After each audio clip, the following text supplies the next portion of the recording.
आचरण, जिनके स्वभाव बहुत ही मधुर स्वभाव है, मधुर स्वभाव, नम्र स्वभाव,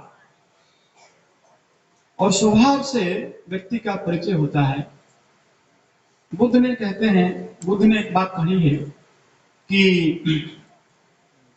जो हमारे भावना होते हैं वो हमारे कर्म का जननी है, और जो हमारा कर्म होता है, कर्म से हमारे जो आचरण आता है, और ये आचरण जो है ये अभ्यास में परिणत होता है, स्वभाव हो जाता है, और इस स्वभाव से फिर चरित्र बनता है। तो जो नम्र स्वभाव के होते हैं, मतलब उनका अंदर में वो देवत्व का प्रकाश है। इसलिए कहा गया है नम्रंति फलिनं वृक्षा नम्रंति गुणजनाः। जो फल, जो पेड़ फल से भरा होता है वो नम्र होता है, नीचे तरफ जाता है। आज जे मानुष मध्य नम्रता থাকে যে গুণীজন তারা সবসময় নম্র হয়, যারা জ্ঞানভার মতো তারা সবসময় নম্র হয়। তো বিনীত শুদ্ধ বেশবান, তার বেশ মধ্যে শুদ্ধ হবে, পবিত্র পবিত্র মানে বস্ত্র ধারণ করেন তিনি। এইভাবে এক পরে এক শুদ্ধাচারী সুপ্রতিষ্ঠিত, অর্থাৎ তিনি তার গৌরবতে, তার মহিমাতে তিনি সুপ্রতিষ্ঠিত, অর্থাৎ তার গুণ, তার যশে তিনি প্রতিষ্ঠিত। সূচি দক্ষ, তিনি সূচি অর্থাৎ তিনি সবসময় পবিত্র, শরীর মন আত্মা তার পবিত্র থাকে।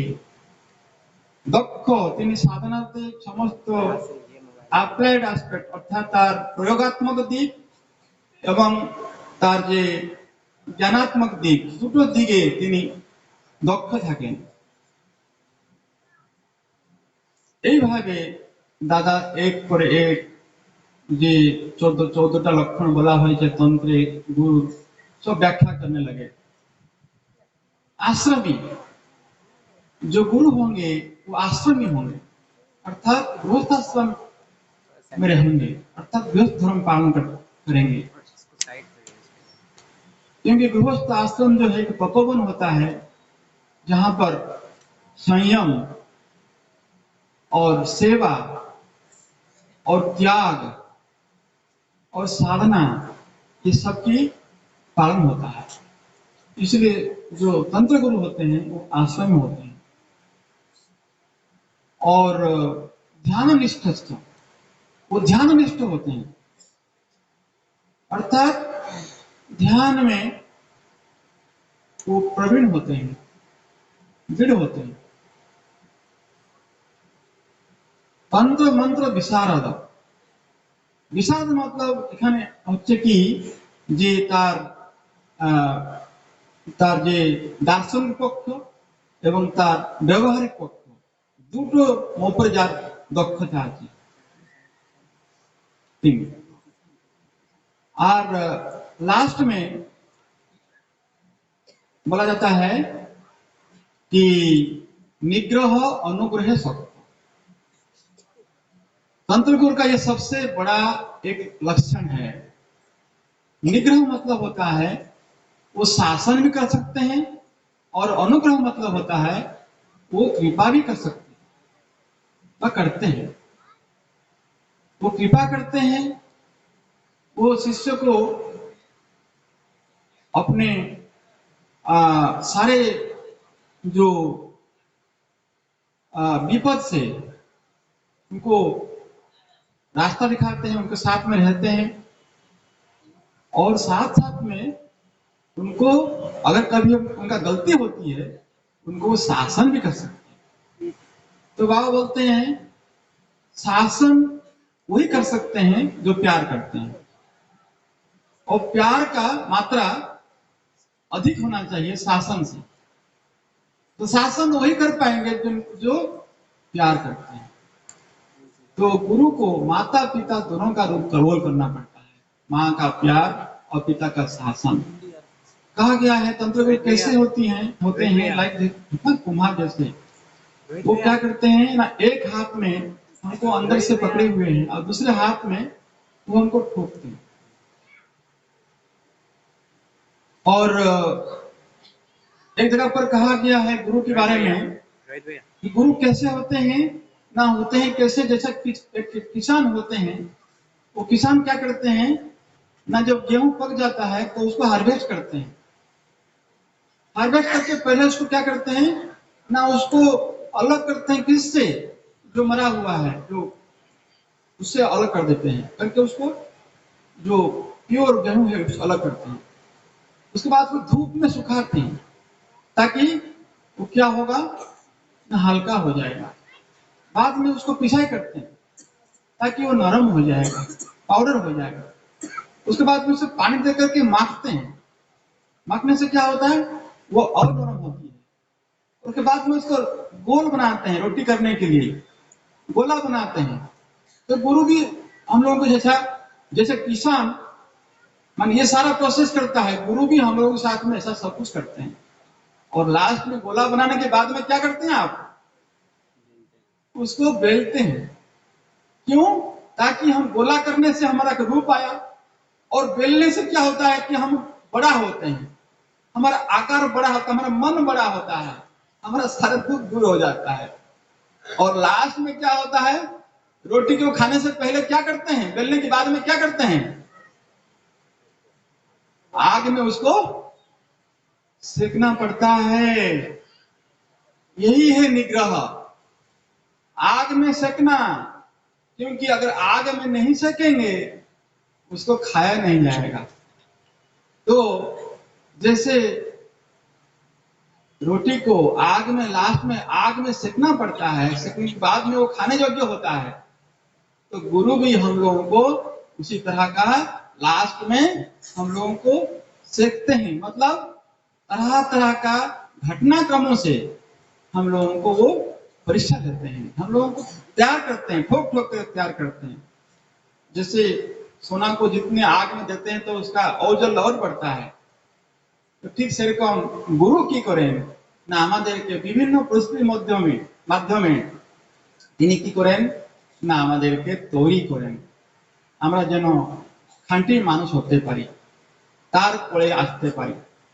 সমস্ত কিছু যে অপবিত্রতা সেটা যেন আমার বা মলিনতা আমার মন থেকে যেন সরে যায়। তাই বাবার প্রভাত সঙ্গীতে বাবা বলছেন, আমার যত মলিনতা সরিয়ে দাও প্রভু আজকে। हे प्रभु আমার মনে যত মলিনতা আছে সেই মলিনতা তুমি সরিয়ে দাও। तो ये जो हमारा जो मन के जो मैला है, मन की मैल, वो कैसे हम हटाएंगे।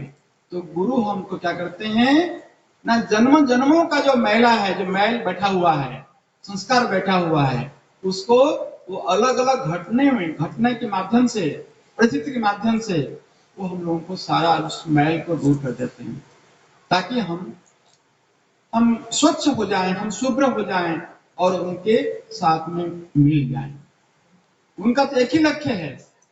मनुष्य का मन में अनेक इच्छा है, लेकिन परम पुरुष का मन में एक ही इच्छा है। प्रभात सिंह बाबा बोलते हैं, আমায় ছোট্ট একটি মন দিয়েছ, অনেক আশায় রেখে ডাকছো আমায় তাড়ায় তাড়ায় মেঘের ফাঁকে फांके। कि हे प्रभु हम तुम मुझे छोटा सा मन दिए हो, मन तो दिया छोटा सा, लेकिन आशा दिए हो बहुत अनेक अनेक आशा दिए हो, बहुत बड़ा आशा दिए हो, ये होना चाहिए, ये होना चाहिए, ये होना चाहिए। आशाओं की जो माने क्या कहेंगे, समाप्ति कभी नहीं होती है। एक आशा पूरा होने के बाद पहले से ही दूसरा आशा आ जाती है, जैसे समुद्र की लहर जैसे। इतना आशा परम पुरुष दिए हैं हमारे मन में। तो इसलिए ये सारा जो जन्म जन्मों की जो मैल को दूर करना, ये भी गुरु का काम है। क्योंकि मैल को दूर नहीं करेंगे तो हम उनकी गोद में नहीं आ पाएंगे। तो इसलिए लास्ट में तंत्र गुरु का जो लास्ट उनका जो लक्षण है, निग्रह अनुग्रह स्वक। तो बाबा का साथ में आप लोग जो बाबा के साथ में रहे हैं, जो बाबा को दर्शन किए हैं, बाबा के साथ पीसी हुआ है या और कुछ कांटेक्ट हुआ है, फील्ड कांटेक्ट हुआ है, गार्डन कांटेक्ट हुआ है, আপনারা সবাই জানেন যে বাবা কি করে বিভিন্ন পরিস্থিতির মাধ্যম দিয়ে আমাদের মনের সমস্ত যে কালিমা, समस्त जो ग्लानि व समस्त जो मलिनता को बाबा दूर करते थे। तो इसके बाद में ये सारे गुण बताने के बाद में भी वो सज्जन जो है वो संतुष्ट नहीं हुए। बोले दादा और कुछ बताइए ना, गुरु किसको बोलते हैं। तो दादा थोड़ा सा नाराज हो गए, बोले कि मैं कैसे चक्कर में फंस गया, ये कुछ जितना मैं समझना चाहता हूँ गुरु के बारे में तो वो समझना नहीं चाह रहे हैं। तो इतने में जो है पंडाल में बाबा का प्रवचन का समय हो गया था, तो आवाज आई परमपिता बाबा की जय, मतलब बाबा का आने का समय हो गया। तो दादा बोले कम से कम वही मुझे छुटकारा मिल गया। तो दादा उनको बोलते हैं कि देखिए भाई साहब आप काम कीजिए कि হয়তো আপনি পরে আসুন কিংবা ওয়েট করুন আমার গুরু প্রবচন শেষ হলে আমি আসি তা আপনার উত্তর দেব। तो दादा अंदर जाते हैं और बाबा आते हैं। आने के बाद में आप जानते हैं कि बाबा सबको पहले प्रणाम करते थे, सबसे पहले बाबा प्रणाम करते थे। ये भी एक मैं क्या कहेंगे, गुरु का हर आचरण जो है ना वो सिखाने के होता है। वैदिक शब्द जो है ना, वैदिक जो संस्कृत है उसमें गुरु का जो अर्थ दिया गया है गुर प्लस ऊन करके गुरु शब्द बताया गया है। गुर प्लस ऊन मतलब होता है जो अपने आचरण से दूसरों को सिखाते हैं, मैंने जे निजेर आचरण माध्यमे अन्य को सिखाए ताकि बोला है गुरु। तो बाबा हमेशा अपने आचरण से सिखाते थे। क्या सिखाते थे कि तुमको समाज में कैसे आचरण करना, तुम्हारा आचरण तुम्हारा आदर्श का परिचय होगा। तो बाबा प्रथमे गुरु हये আমরা তাকে प्रणाम करा दरकार किंतु তিনি आगे আমাদেরকে प्रणाम করছেন। तो बाबा बोल रहे हैं कि देखो जी तुम कभी प्रति नमस्कार की प्रतीक्षा में नहीं रहोगे, पहले नमस्कार करोगे। ये बाबा ने सिखाया हम लोगों को, तुमको पहले नमस्कार करना है, दूसरे के नमस्कार की प्रतीक्षा में तुमको नहीं रहना है। तो नमस्कार करने के बाद में बाबा बैठते हैं और बाबा बोलते हैं कि आज का आलोच्य विषय है प्रकृत गुरु के। वास्तविक गुरु कौन? बाबा का प्रवचन का विषय था उस दिन का 1981 में राम राजा तला में। तो ये जो दादा के मन में जो तूफान चल रहा था, इसको जो व्यक्ति पूछ रहे थे बाबा को, दादा को पूछ रहे हैं कि वास्तविक गुरु कौन है, तो ये प्रश्न का उत्तर कौन दे रहे हैं? बाबा स्वयं दे रहे हैं। तो बाबा बोलते हैं कि मनुष्य का जीवन में जो दुख है वो 3 स्तर में दुख है, उसकी भौतिक स्तर में, जागतिक स्तर में, और उसके मानसिक स्तर में, और उसके आध्यात्मिक स्तर में। मनुष्य के जीवन में तीनों स्तर में दुख है, बंधन है, कष्ट है। तो जो मनुष्य का या साधक का ये जो तीनों दुख को दूर कर सकते हैं वही होंगे वास्तविक गुरु, वही होंगे सद्गुरु। तो ये जो 3 बंधन है या 3 स्तर में जो दुख है क्या क्या है? एक है आधि भौतिक, बाबा नाम दिए हैं, और दूसरा है आधि दैविक, और तीसरा है आध्यात्मिक। जागतिक स्तर में मानुष মানে সবথেকে বেশি কষ্ট পাচ্ছে মানুষ জাগতিক স্তরে। এই যে থাকা, খাওয়া, পরিবার পালন করা, সামাজিক দায়িত্ব পূরণ করা, এই যে সংঘর্ষ, এই সংঘর্ষের জন্য সবথেকে বেশি তার শক্তি এবং তার সময়, তার জ্ঞান, বুদ্ধি সব কিছুতে লাগিয়ে দিচ্ছে মানুষ। একটা মানুষ 12 ঘন্টা কাজ করছে, 10 ঘন্টা কাজ করছে, কেউ কেউ 12 ঘন্টা থেকে বেশিও কাজ করে, কেবল নিজের পরিবারের পালন এবং নিজের দায়িত্व पालन में। तो ये जो सबसे ज्यादा संघर्ष करता है मनुष्य और उसका जीवन का सबसे अधिक समय चला जाता है, वो है जागतिक संघर्ष को पूरा, जागतिक अभाव को पूरा करने में।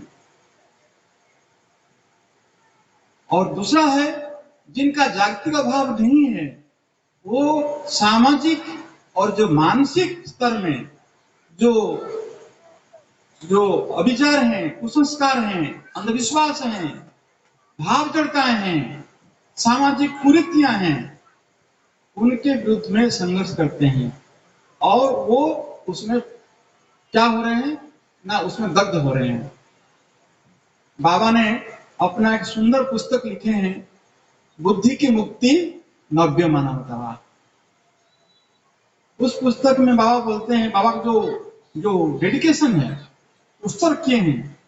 बोलते हैं, बाबा लिखे हैं, those who think for all, those who think for all, those who offer seeds of honor and respect to others, and those who venerate others instead of waiting to be venerated.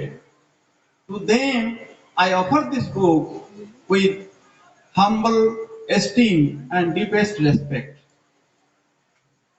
ये बाबा का उत्सर्ग, जो दूसरों के लिए सोचते हैं, दूसरों के बारे में सोचते हैं, अपने बारे में कम सोचते हैं, दूसरों के बारे में ज्यादा सोचते हैं, और जो दूसरों को सम्मान देते हैं, अपने सम्मान की प्रतीक्षा में नहीं रहते हैं, दूसरों को सम्मान देते हैं, और जो क्या करते हैं ना, दूसरों को प्रणाम करते हैं, प्रणाम लेने से पहले प्रणाम देते हैं। मैं उनको इस पुस्तक दे रहा हूं। बाबा का एक सुंदर वीडियो देखे होंगे आप लोगों ने। बाबा बोलते हैं, क्या जी अगर कोई सज्जन आपके घर में आता है, आप उनको कैसे बुलाओगे जी? बाबा अपने हाथ से करके दिखा रहे हैं ना। एक वीडियो আছে আপনারা দেখেছেন যে बाबा हाथ করে দেখাচ্ছেন এরকম। अगर बुलाना है, सबको बुलाना है, आइए आइए आइए, तो ऐसा करके सबको बुलाना है। अगर बुलाना है कि आ जाओ आ जाओ आ जाओ, वो भी कीजिए। अगर नहीं तो आ जाओ।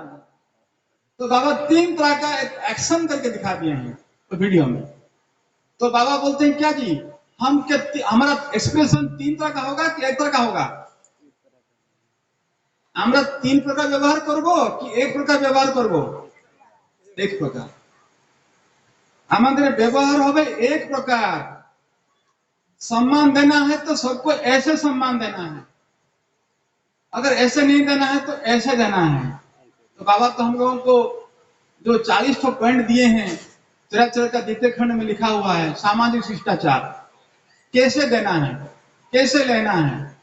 बाबा छोटे से छोटे ऐसा गुरु दुनिया में कोई नहीं मिलेंगे जो कि सिखा दिए हैं कैसे हाथ धोना है, शौच की बात में कैसे हाथ धोना है, कैसे पानी देना है, कैसे छींक आने से क्या करना है, बैठना कैसे, उठना कैसे, सब सिखा दिए। মানে বাবা কোনো জিনিস ছাড়েননি, ছোট থেকে ছোট, বড় থেকে বড়, মানে হাত ধোয়া থেকে শুরু করে পরম পুরুষ প্রাপ্তি কি করে হবে, কি করে মানব সমাজের সব দুঃখ দূর হবে, তার উপায় দিয়েছেন। তিনি হচ্ছেন গুরু, जो कोई चीज को नहीं छोड़ते हैं, सब चीज दिए हुए हैं। जीवन में जो चाहिए हमारे जीवन में सब दिए हुए हैं, एक पिता के रूप में, एक माता के रूप में। तो इसलिए जो उनके संस्पर्श में आए हैं, जो उनको जानने की जिनके सौभाग्य मिला है, जो बाबा का दर्शन किए हुए हैं, जो बाबा के साथ में काम किए हुए हैं, और जो लोग उनके साथ में आए, उनके जीवन परिवर्तित हुआ, उनका जीवन में संपूर्ण परिवर्तन आया, ट्रांसफॉर्मेशन आया।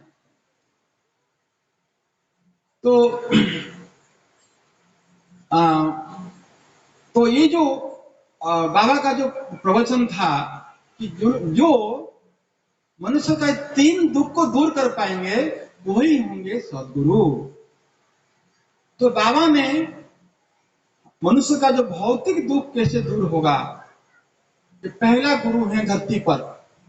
आज तक ऐसे कोई धर्मगुरु नहीं आए हैं, आज पर्यंत কোনো ধর্মগুরু আসেননি যিনি মানুষের ভৌতিক দুঃখ কি করে দূর হবে, আর্থিক দুঃখ কি করে দূর হবে তার ব্যবস্থা দিয়েছেন, তার বিধি দিয়েছেন, তার বিধান দিয়েছেন, তার উপায় দিয়েছেন, তার দর্শন দিয়েছেন। बाबा पहले ही धर्मगुरु हैं धरती पर, पहला धर्मगुरु, मैं इसलिए बोल रहा हूं बारंबार। बाबा पहला धर्मगुरु है धरती पर जो कि आर्थिक अभाव मनुष्य का कैसे दूर होगा, समाधान होगा, उसके रास्ता बताए, और वो है प्राउदर्शी। आज सवेरे में बताया था बाबा को 20 पान करना पड़ा था 1973 फरवरी 12 को, उसका 50 साल इस वर्ष हुआ। तो ये बाबा का 20 पान का 50 वर्ष है। तो बाबा का जीवन में जितना यातनाएं आई, बाबा के ऊपर में जितना माने जो पाप शक्ति, आसुरी शक्ति, बाबा को जितने कष्ट दिया, बाबा को जीवन को समाप्त करने के लिए प्रयास किया, सारे बाबा अपने ऊपर लिए। किसके लिए? बाबा के ऊपर में इतना जो आघात आई बारंबार 67 से लेकर के बाबा के जीवन में जो बारंबार आघात आया, वो किसके लिए आया? बाबा के 7 साल में जेल में रहना, 20 पान करना, 5 साल 4 महीना 2 दिन उपवास करना, और आनंद नगर का घटना, कूच बिहार का घटना, जितना घटना हुआ, ये सब किस लिए हुआ? कारण क्या था? कारण था कि हमारे प्राउड दर्शन, जो कि कहता है कि जब तक मनुष्य का आर्थिक अभाव दूर नहीं होगा, वो साधना कैसे करेगा? जिसका पास में खाने के लिए भोजन नहीं है, पहनने के लिए वस्त्र नहीं है, और बच्चों के लिए दवाई नहीं है, और बच्चों के लिए शिक्षा नहीं है, तो वो कैसे साधना कर पाएगा? तो बाबा হচ্ছেন প্রথম ধর্মগুরু এই পৃথিবীতে, যিনি মানুষের এই যে ভৌতিক কষ্ট কি করে দূর হবে তার মার্গ দিয়েছেন, তার উপায় দিয়েছেন প্রাউড দর্শনের মাধ্যমে। আর যেটা হচ্ছে, যা সব থেকে বড় মানুষের জীবনে সব থেকে বড় বাধা, সেটা কি না হচ্ছে আধি দৈবিক। মানে সামাজিক আর মানসিক স্তরে যে বাধা, যে বন্ধন, তাকে দূর করার জন্য বাবা দিয়েছেন সব থেকে বড় তার অবদান এই মানবতার জন্য, সেটা হচ্ছে কি নব্য মানবতাবাদ। নব্য মানবতাবাদ কি জিনিস না? এই যে আমরা আধ্যাত্মিক সাধনা করি, এই আধ্যাত্মিক সাধনার যে বাস্তবিক তার যে অভিপ্রকাশ, সেটা হচ্ছে নব্য মানবতাবাদ। New humanism is the practical aspect of our spiritual practice. माने हम लोगों का प्रगति कितना हो रहा है, मेरा जीवन में हम कितने मनुष्यत्व की आगे बढ़ा, क्योंकि हमारा जो साधना है वो साधना है पशुता से मानवता और मानवता से देवत्व की ओर हम ले जाता है। तो पशुत्व से मानवत्व और पशु भाव से वीर भाव और वीर भाव से दिव्य भाव। तो ये जो पशु भाव से हम कितने वीर भाव में आए और वीर भाव से कितने दिव्य भाव में गए, उसका जो क्या कहेंगे, जो नापने का जो उपाय है वही है नव्य मानवतावाद। अर्थात बाबा बोलते हैं सबसे पहला बात कि ये जो सारा सृष्टि है, जो कुछ हम देख रहे हैं, ये सब एक ही परम पुरुष का सृष्टि है। सब कुछ परम पुरुष का सृष्टि है। जो देख पा रहे हैं और जो नहीं देख पा रहे हैं, सब कुछ परम पुरुष का सृष्टि है। और इस भाषा में कह सकते हैं वही एक परम पुरुष अपने आप को इतने रूप में विकास किए हुए हैं, अर्थात वो सबके अंदर में है, सबके हृदय में वही बसे हुए हैं, और सब उन्हीं का रूप है। इसलिए कहा गया है कि मैनी इन वन और one in many, many in one in many, अर्थात जितने हैं, जितना प्रकाश है इस सृष्टि में, ये सब एक ही परम पुरुष का ही रूप है। जैसे एक सूरज है और उसका प्रतिबिंब जो है, जितना नदी नाला जहां भी पानी है तो सूरज का प्रतिफलन दिखाई पड़ता है, लेकिन सूरज एक है। ठीक उसी तरह परम पुरुष एक है और हम सभी लोग उन्हीं का प्रतिफलन हैं। तो विज्ञान, आध्यात्मिक विज्ञान में एक बहुत बड़ा निष्कर्ष है, क्या है ना, एक्सटर्नली मेनी इंटरनली वन, अर्थात बाहर में देखने के लिए सब भिन्न लगेंगे, लेकिन जब अंदर में देखते हैं तो हम सब एक ही हैं। जो भिन्नता है वो बाहर में है और जो साम्यता है वो अंदर में है।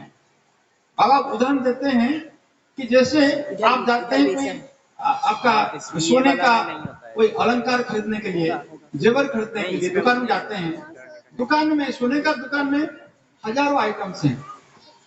आप जाते हैं देखने, सोना का दुकान में जाने से आप आंख झलक जाता है, कितने आइटम्स हैं, माने सबको, सबका रूप अलग, सबका बनावट अलग, सबका कीमत भी अलग, एक से एक बड़ा बढ़कर के आइटम्स हैं। तो जो खरीदने गया है उसके लिए सब आइटम अलग अलग है, सब अलग है, भिन्न है, लेकिन जिसने बनाया है, जो स्वर्णकार है, अगर वो जाके देखेंगे तो क्या देखेंगे, क्या अनंत देखेंगे कि एक देखेंगे, एक देखेंगे, क्योंकि सबका मूल धातु क्या है, सोना, सबका मूल धातु सोना है। तो हम सभी वही एक ही परमात्मा का ही विकास हैं। सवेरे में बता रहा था ना कि वही परमात्मा है, परम प्रतिसंवेदी, ओमनी टेलीपैथिक, सब कुछ वही देख रहे हैं। श्रुति में एक सुंदर उदाहरण किया गया है जीवात्मा परमात्मा के बारे में। क्या बोला गया है कि द्वा सुपर्णा सजुजो सखाया, द्वा सुपर्णा सजुजो सखाया समानं वृक्षं परिसुषजाते तयोरन्यः पीपलं स्वादित्यं अनस्मन अन्य अन्य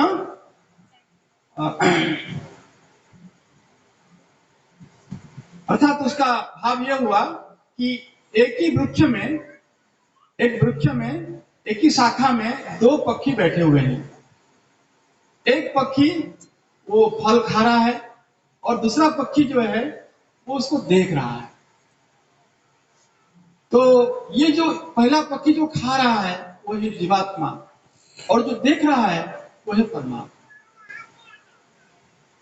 अर्थात हमारा सब कुछ, हमारा जीवन का जो कुछ भी, सारा सृष्टि का जो कुछ भी लीला हो रहा है, सृष्टि लीला, हम लोगों का बाबा का आइडियन एडलोजन बाबा बोलते हैं, दिस दिस मैनिफेस्ट, जो सृष्टि है क्या है ना, external projection of the cosmic imagination. परम पुरुष का जो जो हुमा कल्पना है उसका ये बाहरी परिप्रकाश है। हुमा कल्पना का बाहरी परिप्रकाश, वो कल्पना कर रहे हैं और हमारे लिए सत्य है।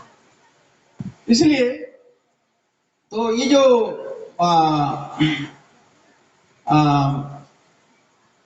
जिसे मैं बता रहा था कि नब्बे मानववाद का जो पहला बाबा का जो सबसे बड़ा अवदान है मानवता के लिए, ये नब्बे मानवतावाद है। बाबा का पुस्तक का नाम ही है बुद्धि का मुक्ति नब्बे मानवतावाद। और बाबा इस पुस्तक को उन लोगों को अर्पण किए हैं जो सबके चिंतन करते हैं, अपने लिए कम, दूसरों को ज्यादा चिंतन करते हैं।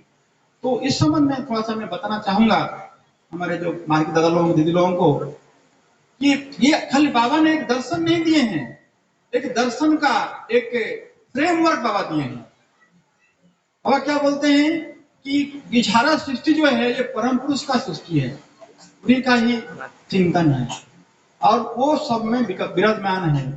इसलिए मेरा जीवन मेरे लिए जितना प्रिय है, जितना अपना मूल्यवान है, दूसरों का जीवन भी उनके लिए उतना मूल्यवान। आमार जीवन आमार जन्य যত প্রিয় যত মূল্যবান, অন্যের জীবন তার জন্য তত প্রিয় তত মূল্যবাन। अर्थात किसी का जीवन का मूल्य कम नहीं है। कोई हो सके देखने में थोड़ा सा अलग हो सकता है, कोई काला हो सकता है, कोई गोरा हो सकता है, कोई थोड़ा कम बुद्धिमान हो सकता है, कोई ज्यादा बुद्धिमान हो सकता है, किंतु सभी लोग और सभी सृष्टि वो एक ही परम पुरुष का सृष्टि है। जैसे सभी संतान मां के लिए बराबर प्रिय होते हैं, ठीक उस तरह जो परम पिता हैं उनके लिए सभी अपने प्रिय संतान हैं। इसलिए कहा गया है परम पुरुष तीन काम नहीं करते हैं। एक है दूसरा परम पुरुष नहीं प्यार करते हैं, कोई दूसरा परम पुरुष नहीं हो सकता है, तो परम पुरुष नहीं हो सकता है। और दूसरा है परम पुरुष किसको घृणा नहीं करते हैं। और तीसरा है कि वो किसी का अहंकार को सहन नहीं करते हैं। तो जब परम पुरुष किसी को घृणा नहीं करते हैं तो हम घृणा करने वाले कौन होते हैं? तो क्या बोलिए, हमारा किसी को घृणा करने का अधिकार है? আমার অধিকার পরম পুরুষ আমাকে দিয়েছেন কাউকে ঘৃণা করার জন্য? কেন? তিনি তো কাউকে ঘৃণা করতে পারছেন না। পরম পুরুষ সব করতে পারেন, কিন্তু তিনি কাউকে ঘৃণা করতে পারেন না। তাহলে যদি পরম পুরুষ ঘৃণা করতে পারেন না, আমরা কিন্তু ঘৃণা করতে পারবো? तो इसलिए घृणा की बात छोड़ दीजिए। बाबा बोलते हैं कि नारायण भाव से दूसरों को सेवा करना ही प्रकृत कर्म है। अर्थात আমাদের একটা অধিকার আছে, একটা কর্তব্য আছে। बाबा चरित्र सेकंड पार्ट में बोलते हैं कि तुम्हारा दूसरों के प्रति कर्तव्य है, लेकिन दूसरों से तुम्हारा कोई प्राप्य नहीं है। दूसरों से मेरा कोई प्राप्य नहीं है, लेकिन दूसरों के प्रति मेरा कर्तव्य है। तो कर्तव्य কি আছে না? কর্তব্য হচ্ছে যে অন্যকে সেবা করা, অন্যকে ভালোবাসা, অন্যকে সম্মান দেওয়া। এই তিনটা কথা হচ্ছে নব্য মানবতাবাদের তিনটা রত্ন। কি না? সবাইকে ভালোবাসতে হবে, আর সবাইকে সম্মান দিতে হবে, এবং সবাইকে সেবা করতে হবে, তার যত্ন নিতে হবে। তো love for all, respect for all, care for all, এইটা হচ্ছে নব্য मानवतावाद। बाबा ये नव्य मानवतावाद के लिए धरती पर आए थे। जब तक मनुष्य के बीच में ये जो प्रेम और सम्मान और सेवा की भावना नहीं जगेगी, तब तक एक सुंदर पृथ्वी नहीं बन पाएगा। और सबसे ज्यादा शोषण कौन करता है? जो कम पढ़ा लिखा है, कम बुद्धिमान है, वो ज्यादा दूसरों को शोषण करते हैं ना। जो ज्यादा पढ़ा लिखा है, ज्यादा बुद्धिमान है, वो शोषण करता है। तो जो ज्यादा बुद्धिमान हो जाते हैं, जब हमारा ज्ञान जो इंटेलेक्ट का दो रूप होता है, इंटेलेक्ट जो है वो हमको लिबरेट कर सकता है, और इंटेलेक्ट जो है हमारा बंधन का कारण भी बन सकता है। और बाबा बोलते हैं शोषण, मनुष्य का शोषण हो रहा है तीन क्षेत्र में, जागतिक क्षेत्र में, मानसिक क्षेत्र में, आध्यात्मिक क्षेत्र में, सभी क्षेत्र में मानव शोषित हो रहा है। तो ये शोषण से कौन बचाएगा? जो तीन क्षेत्र में शोषण हो रहा है, जागतिक क्षेत्र में शोषण हो रहा है, मानसिक क्षेत्र में शोषण हो रहा है, आध्यात्मिक क्षेत्र में शोषण हो रहा है, तो शोषण से मनुष्य को कौन बचाएगा? दैट इज न्यू ह्यूमनिज्म, नव्य मानवतावाद।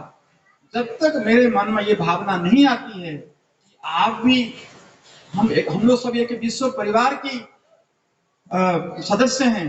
बाबा ने कितना सुंदर रूप में बोले हैं, we are the children of the same father, we are the member of the same family, by fighting together against all evil forces we will establish the glory of our father, the glory of our family.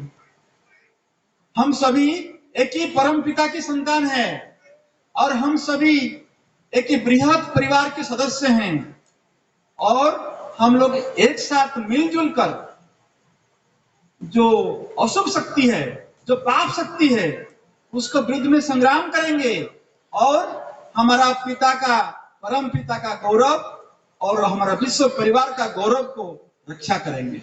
ये बाबा का कहावत है, ये बाबा का कहना है। This is the guideline of guru, we are the children of the same father. आप सोचिए, सारा विश्व में आज जो परिस्थिति तैयार हुआ है, पहला विश्व युद्ध हुआ था, करीब 2 करोड़ लोगों का जीवन चला गया। दूसरा विश्व युद्ध हुआ है जिसमें करीब उसका 3 गुना लोगों के जीवन चला गया।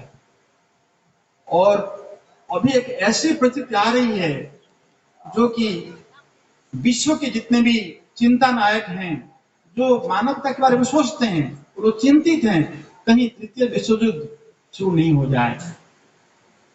अगर होगा तो उसका परिणाम क्या होगा आप सोच नहीं पाएंगे। तो जब सभी लोग एक बार बाबा को एक व्यक्ति प्रश्न करते हैं कि बाबा, हिंदुओं की ग्रंथ में लिखा गया है कि महाप्रलय होगा, और क्रिश्चियनिटी ग्रंथ में लिखा हुआ है, बाइबल में लिखा हुआ है डूम्सडे आने वाला है, और जो इस्लाम के ग्रंथ में लिखा हुआ है कि कयामत का दिन आ रहा है।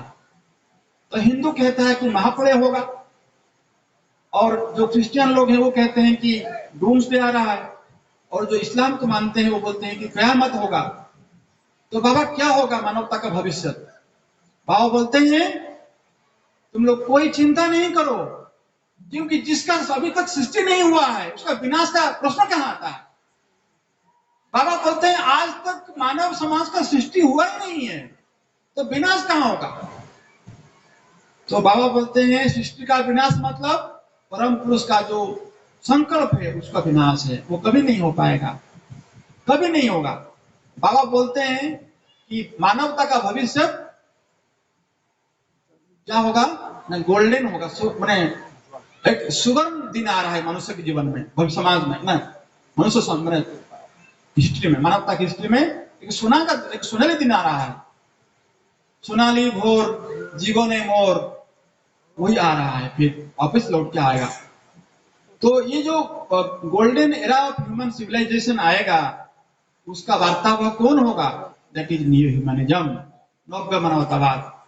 और बाबा बोलते हैं कि जो नव्य मानवतावाद है उसमें प्रतिष्ठित होने के लिए तुमको क्या करना पड़ेगा ना, सबसे पहला है कि हम सभी एक ही परम पिता का संतान है, उसको मानना पड़ेगा। जब तक हम नहीं मानते हैं कि हम सभी एक ही हैं, उसमें कोई भेद नहीं रहता है, जहां पर हम एक पिता को मानते हैं, एक पिता परम पिता, और एक परिवार विश्व परिवार, और एक जाति मानव जाति, और एक धर्म मानव धर्म या भागवत धर्म। जब हम इस बात को मान लेते हैं तो वहां पर भेद का प्रश्न कहां आता है, और जहां पर भेद नहीं है वहां पर संग्राम कहां आएगा, घृणा कहां आता है, और ईर्ष्या कहां से आती है, नफरत कहां से आता है, और रक्तपात कहां से आती है। जब तक रिलीजन रहेगा तब तक घृणा रहेगी, तब तक ईर्ष्या रहेगा, नफरत भी रहेगा। और बाबा बोलते हैं कि सांगुइनरी जो क्या कहेंगे फ्यूचर्स रहता है, रक्तपात होती है उसमें।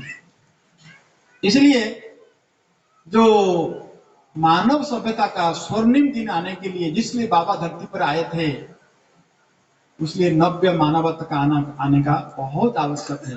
कैसे नव्यता आएगी उसके लिए बाबा ने तीन स्टेप दिए हैं। पहला है स्पिरिचुअलिटी एज ए कल्ट, आध्यात्मिक साधना करना होगा। आध्यात्मिक साधना से मन बड़ा होता है, मन से सारे संकीर्ण भावना दूर हो जाते हैं। तो जब हमारे मन से संकीर्ण भावना दूर नहीं होगा तो हम बृहत को कैसे पाएंगे?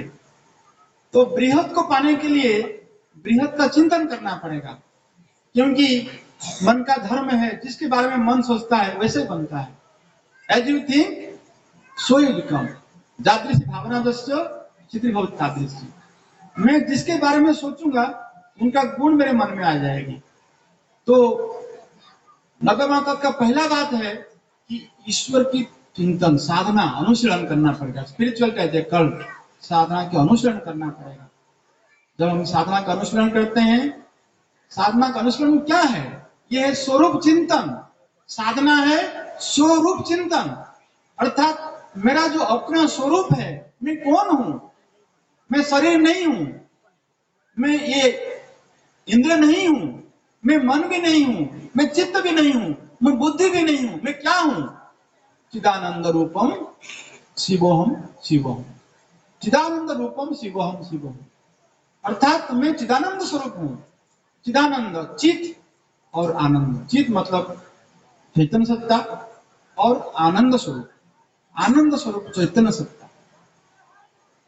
पहले तब इसलिए जब हम साधना करते हैं, यानी स्वरूप चिंतन करते हैं, मैं अपना बारे में चिंतन करते हैं कि मैं वही हूँ, मैं वही परम पुरुष का रूप हूँ।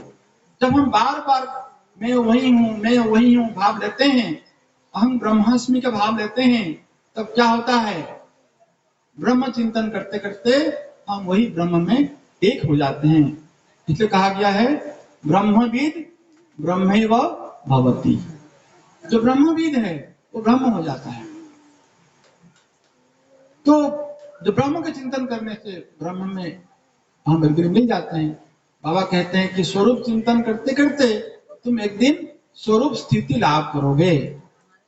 स्वरूप चिंतन करते करते तुम एक दिन स्वरूप स्थिति लाभ करोगे, अर्थात तुम एक दिन तुम्हारे स्वरूप तक पहुंच जाओगे। अर्थात हम जो वो पवित्र परमात्मा सत्ता है उसी में मिल जाएंगे। अर्थात अणु भूमा में मिल जाएगा और नदी सागर में मिल जाएगा और खुद खुदा में मिल जाएगा और एक अनंत में मिल जाएगा। वही होगा जीवन का हमारा परम संप्राप्ति। तो ये जो नव्य मानवतावाद है उसमें एक ही ध्यान है कि हम सभी, एक ही जो लक्ष्य है कि हम सभी परम पुरुष का ही संतान है, एक बृहद परिवार का अंग है। आज आपको मालूम होगा कि भारतवर्ष जो है G20 का प्रेसिडेंट बना है और उसका जो स्लोगन है वसुधैव कुटुंबकम, one planet, one family, one future. अर्थात एक पृथ्वी और एक परिवार और एक भविष्य, ये भारतवर्ष का स्लोगन है वसुधैव कुटुंबकम। तो वसुधैव कुटुंबकम कौन कह सकता है? वसुधैव कुटुंब का भावना किसके मन में आ सकता है? जिसके मन में कोई भेद नहीं है, क्योंकि जहां भेद है वहां भगवान नहीं है। जेखाने भेद আছে ওখানে ভগবান নেই, আর যেখানে भगवान আছে ওখানে भेद नहीं। तो जब तक मन में भेद रहेगा, जे कुर्वन्ति नरा मूढ़ा दिव्य चक्रे प्रमादतः वर्ण भेदम कुल भेदम ते गच्छन्ति अधमाम गति।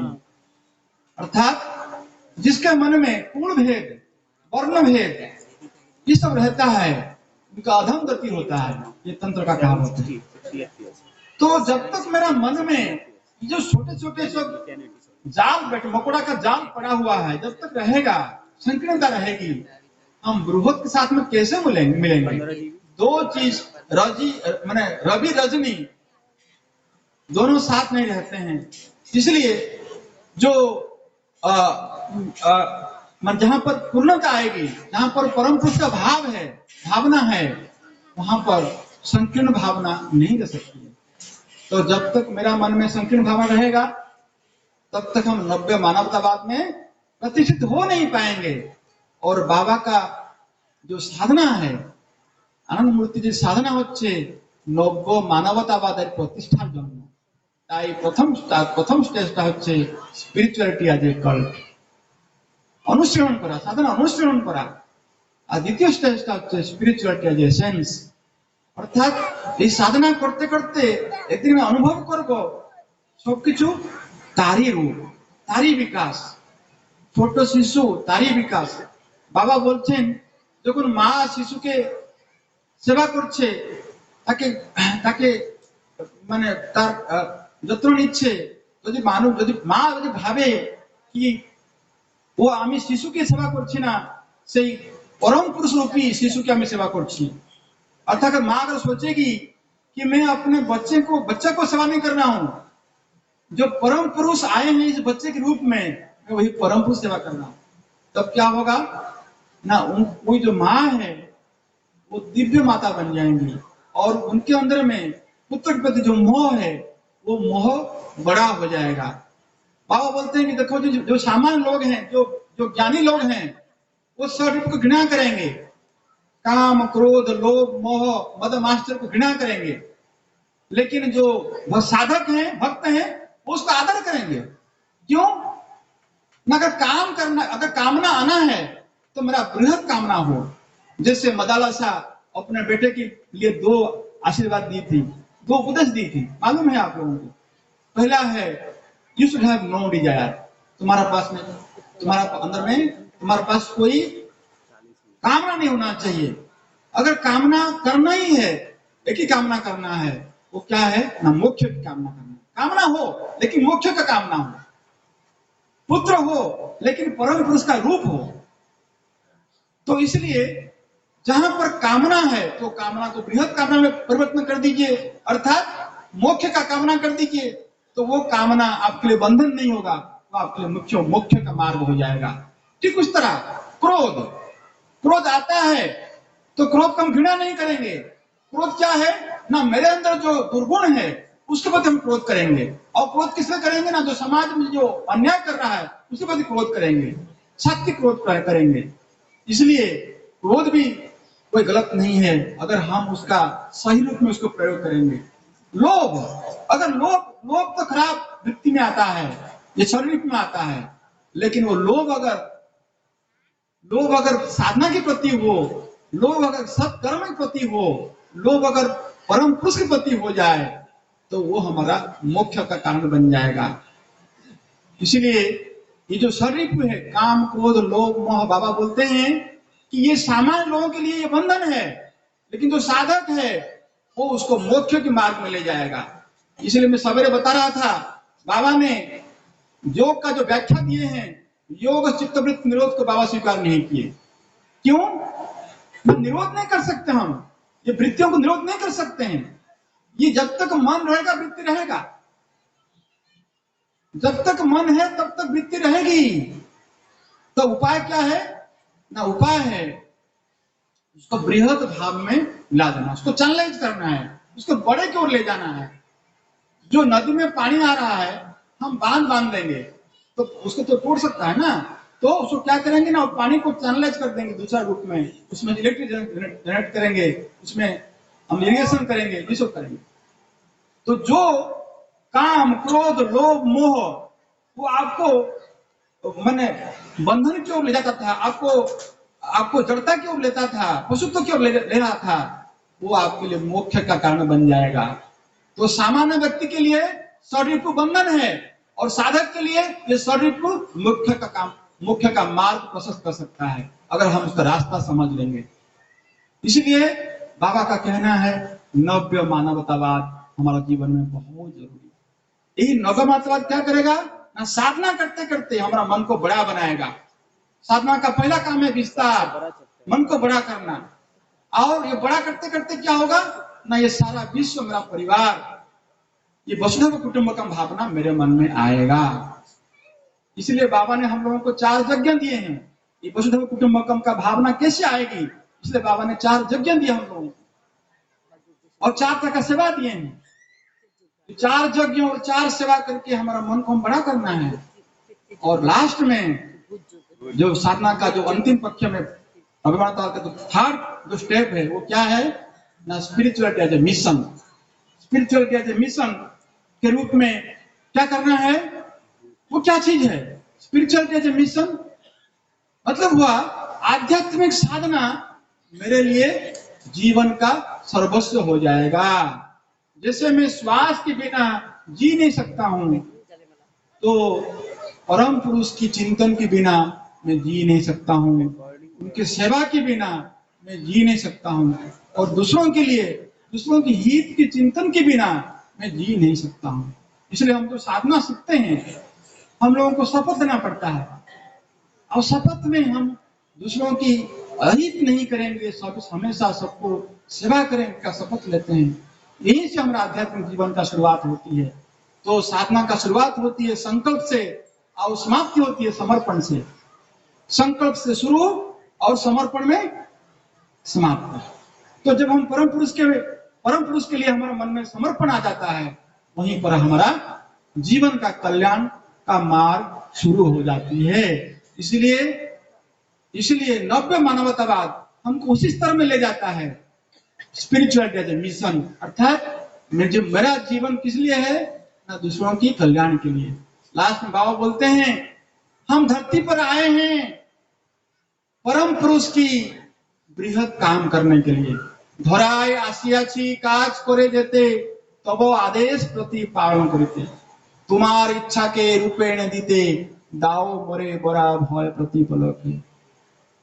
हे प्रभु, तुम्हार इच्छा के रूपेण दीते दाओ मरे बड़ा भय प्रतिपलके।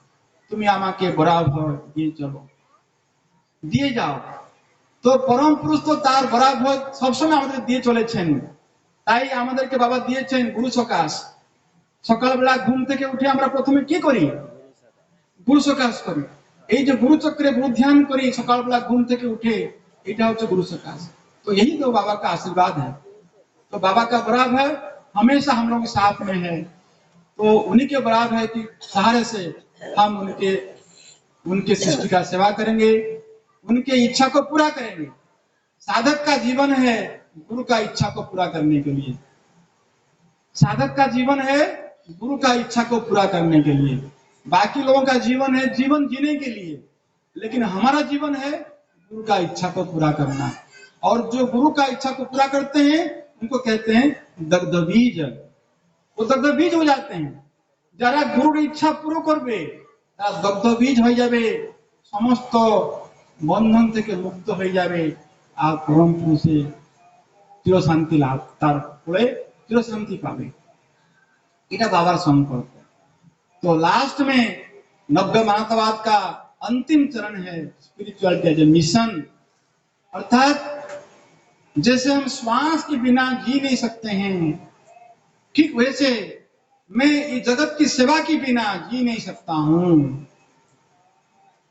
जब साधना और सेवा ये मेरा जीवन का अंग बन जाएंगे, मेरा श्वास प्रश्वास बन जाएगा, तो साधना करना है और सेवा करना है, इसीलिए ही धरती पर आया हूं और कुछ नहीं है।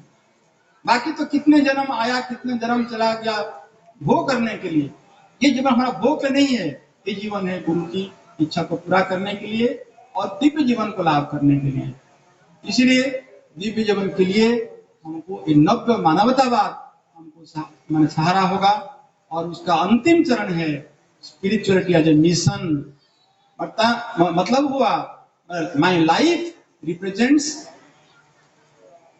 ह्यूमनिज्म, नव्य मानवतावाद। जीवन का जो सार निर्देश है वो नव्य मानवतावाद है। अर्थात परम पुरुष को प्यार करना और उनका सृष्टि को प्यार करना और उनके सृष्टि का सेवा करते करते अपना जीवन को परम पुरुष की गोद में मिला देना। इसी के साथ बाबा का आशीर्वाद कामना करते हुए बाबा हमेशा आशीर्वाद करते थे, सर्वे भवन्तु सुखिनः, सर्वे सन्तु निरामया, सर्वे भद्राणि पश्यन्तु, न कश्चित् दुःखम् आप्नुयात्। बाबा हमेशा आशीर्वाद इसी सब के साथ करते थे कि सब कोई सुखी हो, सब कोई रोगों से मुक्त हो और सब कोई हर चीज को शुभ दृष्टि से देखे और परिस्थिति के दबाव में आकर किसी को कष्ट भोग करना नहीं पड़े। और आज मनुष्य जितना कष्ट भोग कर रहा है उसका अधिकांश जो कष्ट है वो है परिस्थिति के दबाव से आकर, सामाजिक अविचार के कारण। तो सामाजिक अविचार को दूर करने का एक ही उपाय है, वो है नव्य मानवतावाद। जब तक नव्य मानवतावाद नहीं आएगा तब तक ये सामाजिक अविचार नहीं जाएगा, मनुष्य का मन का जो बुद्धि है उसका मुक्ति नहीं होगा। परम पिता बाबा की